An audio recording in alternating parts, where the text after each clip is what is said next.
Okay, so when I got done recording that video, I realized you can't really see anything because I'm doing it in pencil. So I'm gonna go over my markings in Sharpie and re-record all the stuff that I did. So the first thing that you want to pick out is what kind of tree you are going to use. So these are some trees that I came up with that are from nature. Hopefully you can see that. So this is a cypress tree. This is the tree that I chose to do. You could do a palm tree, a weeping willow, weeping cherry tree, an elm, a maple tree, lots of different choices here. You could do a pine tree that's kind of like Christmassy, or a wacky tree over here, like a Joshua tree. Also, you can make up your own kind of tree. This is like a truffula tree from the Dr. Seuss book. This is a lollipop tree. And this is a unicorn head tree. So you can make up anything that you can think up, you can make into a tree, and you can have your own kind of tree if you want some kind of crazy tree. So the first thing that I did was let me get a little close up on this. So the first thing that I did was I drew my trunk. Now the trunk has to be parallel to the sides of the paper, parallel to the bottom of the paper, parallel to the horizon line of the paper. So your tree grows straight up and down. You want it to be straight up and down. A lot of times people they just draw their trunk off. I'm going to do this really hard so you could see, off the side of their street, and that would be growing this way, and that doesn't really happen in nature. That tree would fall over. I call those hurricane trees. So do not draw hurricane trees. Try to draw a normal, straight up and down, healthy tree. So then I went into the middle of where I thought this was the middle. This is probably the middle right here. I put my ruler so it's parallel to the side of my paper. And then I scooch it up to find where I want to put the top of my tree. Okay. So from there, I just draw my tree. My tree goes straight down into the trunk.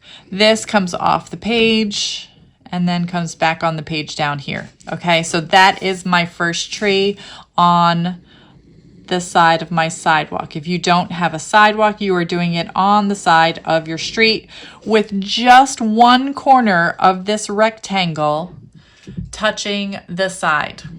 Oh, let me show you what I did at the top. Sorry about that. Okay, so I have this at the top. You want the top of your tree to be kind of near the top of your paper for this first tree. Then to find out where all the other trees are going to go, you're going to put your pencil on that tree. You're going to line it up with your vanishing point, which is the most important part of your paper. And you're going to draw a very light line, because this is going to be erased later on. Very light line going from the top of that first tree to the vanishing point. Okay, so now I'm going to do my second trunk. So I'm going to skip a little space down here. Let me make this whole line a little bit easier to see. Okay, so I'm going to skip a little bit of space right here, and then I'm going to do my next trunk right here. Now, where does my trunk end? I don't know yet. So I have to line the end of my trunk on that first tree with my vanishing point and do a very, very, very, very light line going to the vanishing point right there. That's where the tip of your trunk is going to hit for every single tree that you are doing.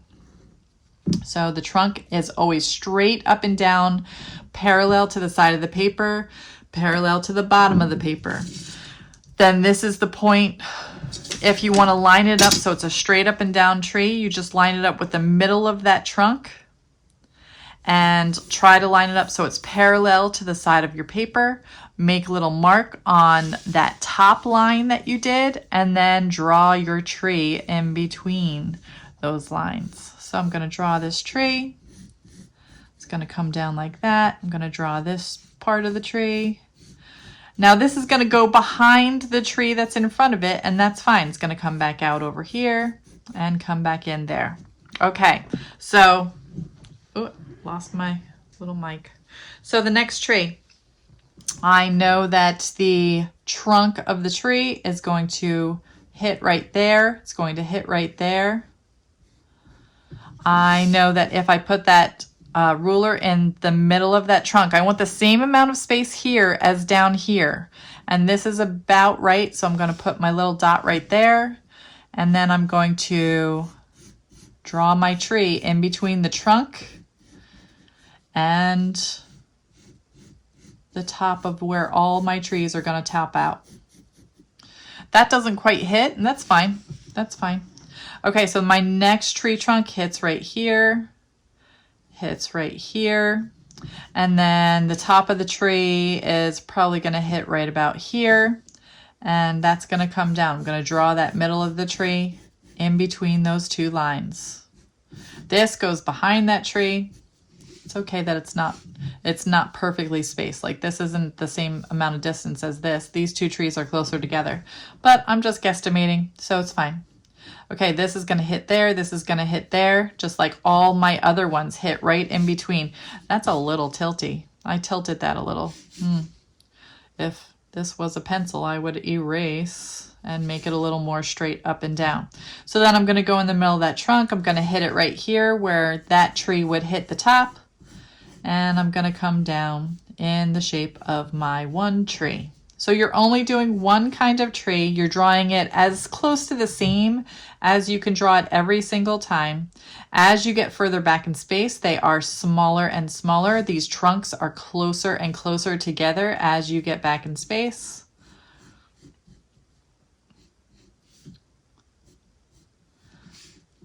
And this is going to be here. This is hard to do with a Sharpie because there's no sharp point. So there's that. Probably the next one is going to be about here. And these are definitely going to be overlapping when you get back here.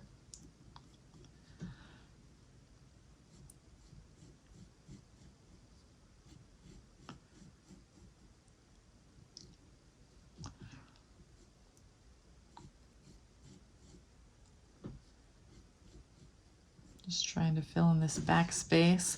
Now this space right here, you should have between 4 and 8 trees, 4 to 8 trees. I am going to switch Sharpies. You might have to sharpen your pencil at this point. I'm going to see if I have a finer point marker than that or a ultra fine point Sharpie, which I do. Thank goodness, because way back here you need a smaller pencil. Okay, so this you don't even see anymore. I'm gonna have this come down, this come down. Oh, that's a little tilty. I'm gonna make sure my next one is not tilty.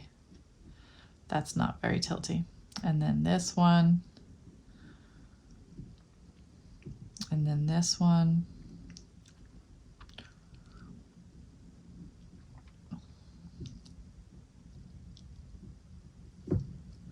1, 2, 3, 4, 5, 6, 7, 8. I'm right on the 9, I guess. So 4 to 8 is correct because I have 8 trees and that little tiny little teeny weeny space. So you're going to try to do the same thing. You're going to do the same thing on the other side. If you can see, I don't know if you can see, I have the same kind of tree on the other side. I don't want to redo it in marker because I'm going to be painting on this side. Once you have that done, you can erase your horizon line that is in the middle of your trees because you do not see it anymore. So erase that horizon line. That's why we did that super light. So hopefully you have some kind of tree lined street. You hopefully can erase this line once you're done. You can also erase the trunk line once you're done. Okay, you might have other lines in your tree if your tree has different things. Like The lollipop tree would obviously have a line where the lollipop part was and where the stick part was. So this would be like the trunk line, and then this would be like the lollipop line.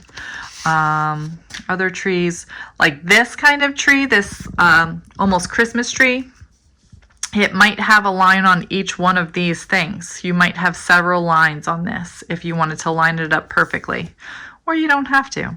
This tree would probably have a line for where the trunk is. It would be a different line because it's a long, long, long trunk. And maybe where the top of this was, and then those leaves would go beyond that. I don't know. It's up to you. I can help you out with whatever you need. Good luck.